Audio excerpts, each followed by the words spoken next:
I am the Tofu Golem. Please enjoy the video. You start by validating access and inventory. Log into vCenter as an admin and confirm the hosts you will include.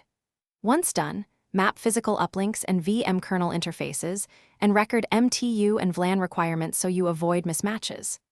Next, plan feature choices like NIOC and LACP and pick a clear DV port group naming scheme.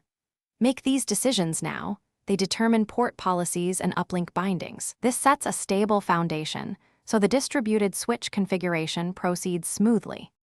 You create the distributed switch in vCenter, choose the appropriate DVS version, and define the number of uplinks that match your hardware. Then add hosts, mapping each host's physical NICs to the DVS uplinks and enable vSphere HA/DRS compatibility if required.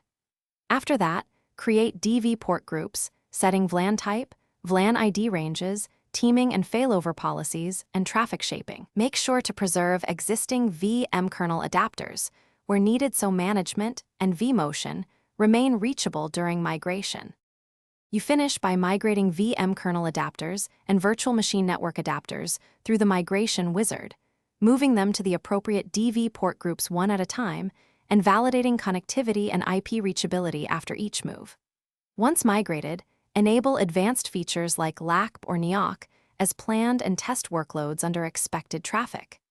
If something fails, first check MTU and VLAN tagging mismatches, then verify physical uplink status and DV port group bindings. Fixing these common problems. Thanks for watching. Consider subscribing if we helped you today.